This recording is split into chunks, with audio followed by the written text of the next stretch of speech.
ಮುಂಚೆ ನಿಷ್ಕ್ರಿಯವಾಗಿದ್ದ ಆಡಳಿತ ಯಂತ್ರ ಈಗ ದೆಹಲಿಗೆ ಸ್ಥಳಾಂತರಗೊಂಡ ಆಡಳಿತ ಯಂತ್ರ. ಮುಂಚೆನೂ ಏನು ಜನರ ಸಮಸ್ಯೆಗಳಿಗೆ ಸ್ಪಂದಿಸ್ತಿದ್ರು ಅಂತ ಹೇಳುವ ಸಾಧ್ಯತೆಗಳು ಕಡಿಮೆ ಇದ್ದು,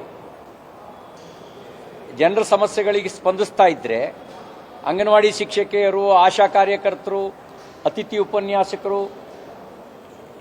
KSRTC ನೌಕರರು ಚಳವಳಿ ದಾರಿಯನ್ನು ಯಾಕೆ ಹಿಡಿತಾ ಇದ್ರು? ಅವ್ರಿಗೆ ಸ್ಪಂದಿಸ್ತಿಲ್ಲ ಅಂತಾನೆ ಚಳವಳಿ ದಾರಿಯನ್ನು ಹಿಡಿದಿದ್ದು. ಇವರಿಗೆ ಜನರ ಸಮಸ್ಯೆಗಳಿಗೆ ಸ್ಪಂದಿಸುವ ಮನಸ್ಥಿತಿ ಇದ್ರೆ ರೈತರ ಆತ್ಮಹತ್ಯೆನಲ್ಲಿ ಕರ್ನಾಟಕ ಯಾಕೆ 2ನೇ ಸ್ಥಾನದಲ್ಲಿ ಇರ್ತಿತ್ತು?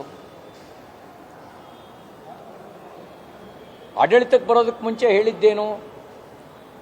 ಭ್ರಷ್ಟಾಚಾರ ರಹಿತ ಆಡಳಿತ. ಈಗ 60% ಕರಪ್ಷನ್. ಅಧಿಕಾರಕ್ಕೆ ಬರೋದಕ್ಕೆ ಮುಂಚೆ ಭ್ರಷ್ಟಾಚಾರ ರಹಿತ ಆಡಳಿತ, ಈಗ 60% ಕಮಿಷನ್. ಎಲ್ಲಿದೆ ಭ್ರಷ್ಟಾಚಾರ ರಹಿತ ಆಡಳಿತ? ಯಾವುದಾದ್ರೂ ಇಲಾಖೆಯಲ್ಲಿ ಭ್ರಷ್ಟಾಚಾರ ರಹಿತವಾಗಿ ಸೇವೆ ಕೊಡ್ತಿರೋ, ಸರ್ವಿಸ್ ಕೊಡ್ತಿರೋ ಉದಾಹರಣೆ ಇದೆಯಾ? ನಾನು ಲಂಚ ಮುಟ್ಟಿಲ್ಲ, ಲಂಚ ಮುಟ್ಟಲ್ಲ ಅನ್ನುವಂಥ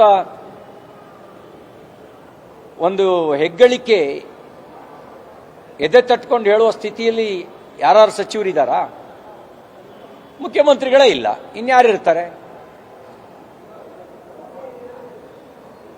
8,000 ಹಳ್ಳಿಗಳಲ್ಲಿ ಕುಡಿಯೋ ನೀರಿನ ಸಮಸ್ಯೆ ಇದೆ, ಕೇಳೋರು ಯಾರಿದ್ದಾರೆ? ಗ್ರಾಮೀಣಾಭಿವೃದ್ಧಿ ಸಚಿವರು ಬ್ಯುಸಿ ವಿತ್ ಅದರ್ ಥಿಂಗ್ಸ್, ಅವರು ವ್ಯಸ್ತರಾಗಿದ್ದಾರೆ ಬೇರೆ ಕಾರಣಕ್ಕೆ. ಮೋದಿಯವ್ರನ್ನ ಬೈಯೋದು ಹೆಂಗೆ, ಬಿಜೆಪಿಯವ್ರನ್ನ ಟೀಕೆ ಮಾಡೋದು ಹೆಂಗೆ ಅನ್ನೋದ್ರೊಳಗೆ ವ್ಯಸ್ತರಾಗಿದ್ದಾರೆ. ಜನರ ಕುಡಿಯೋ ನೀರು ಇದ್ರೇನು ಬಿಟ್ರೇನು, ಅವ್ರು ಬದುಕಿದ್ರೇನು ಸತ್ರೇನು, ಗುಳೆ ಹೋದ್ರೇನು, ಊರಲ್ಲಿದ್ರೇನು, ಇದು ಅವರ ಮನಸ್ಥಿತಿ. ಹೀಗಿರ್ಬೇಕಾದ್ರೆ ಜನರ ಸಮಸ್ಯೆಯನ್ನು ಕೇಳೋರು ಯಾರಿದ್ದಾರೆ? ಅಕಸ್ಮಾತ್ ಯಾರು ವಿಧಾನಸೌಧಕ್ಕೆ ಜನರ ಸಮಸ್ಯೆ ಹಿಡ್ಕೊಂಡು ಬಂದ್ರೆ ಇಲ್ಲಿ ಅವರಿಗೆ ಯಾವ ಸಚಿವರ ಹತ್ರ ಹೋಗ್ಬೇಕು? ದೆಹಲಿಗೆ ಹೋಗ್ಬೇಕಾ ಜನಸಾಮಾನ್ಯರು? ದೆಹಲಿಗೆ ಹೋದ್ರೂ ಇವ್ರ ಕಿವಿ ಕಣ್ಣು ಎಲ್ಲ ಮುಂದೆ ಯಾರು ಮುಖ್ಯಮಂತ್ರಿ ಆಗ್ತಾರೆ, ನನ್ನ ಪಟ್ಟ ಉಳಿಯುತ್ತೋ ಇಲ್ವೋ, ನನಗೆ ಯಾವ ಪೋರ್ಟ್ಫೋಲಿಯೋ ಸಿಗುತ್ತೆ ಅನ್ನೋ ಚಿಂತೆಯಲ್ಲಿ ಇರ್ತಾರೆ ಹೊರತು ಜನರ ಕಷ್ಟವನ್ನ, ಜನರ ಚಿಂತೆಯನ್ನ ಕೇಳೋದಕ್ಕೆ, ಬಗೆಹರಿಸೋದಕ್ಕೆ ಇವರಿಗೆ ಸಮಯ ಎಲ್ಲಿದೆ? ಮುಂಚೆನೂ ನಿಷ್ಕ್ರಿಯ, ಜನರ ಪಾಲಿಗೆ ಅವ್ರು ಸಕ್ರಿಯವಾಗಿದ್ದದ್ದು ಎಷ್ಟು ಲಾಭ ಮಾಡ್ಕೊಳ್ಬೇಕು ಅನ್ನೋದ್ರಲ್ಲಿ ಮಾತ್ರ ಸಕ್ರಿಯ. ಬಾಕಿ ಸಮಸ್ಯೆ ಬಗೆಹರಿಸೋದ್ರೊಳಗೆ ಅವಾಗಲೂ ನಿಷ್ಕ್ರಿಯ, ಈಗಲೂ ನಿಷ್ಕ್ರಿಯ.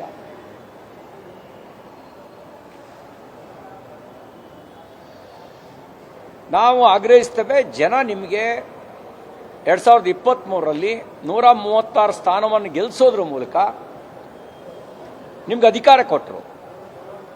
ನೀವು ಕಿತ್ತಾಡಿ ಅಂತ ಅಧಿಕಾರ ಕೊಡಲಿಲ್ಲ, ಭ್ರಷ್ಟಾಚಾರ ಮಾಡಿ ಅಂತ ಅಧಿಕಾರ ಕೊಡಲಿಲ್ಲ, ಬೆಲೆ ಏರಿಕೆ ಮಾಡಿ ಅಂತ ಅಧಿಕಾರ ಕೊಡಲಿಲ್ಲ.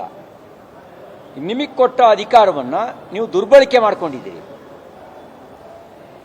ಈಗಲಾದರೂ ಕುರ್ಚಿ ಕಚ್ಚಾಟ ನಿಲ್ಲಿಸಿ, ಜನರ ಸಮಸ್ಯೆ ಕಡೆ ಗಮನ ಕೊಡಿ. ಜನರ ಸಮಸ್ಯೆ ಕಡೆ ಗಮನ ಕೊಡದೇ ಇದ್ರೆ ಯಾವ ಜನ ನಿಮ್ಮನ್ನು ಕುರ್ಚಿಯಿಂದ ಕೂರಿಸಿದ್ರೋ ಅದೇ ಜನ ಕುರ್ಚಿಯಿಂದಲೂ ಇಳಿಸ್ತಾರೆ ಅನ್ನುವ ಎಚ್ಚರಿಕೆ ಮಾತನ್ನಷ್ಟೇ ಹೇಳಿಕ್ ಬಯಸ್ತೇನೆ.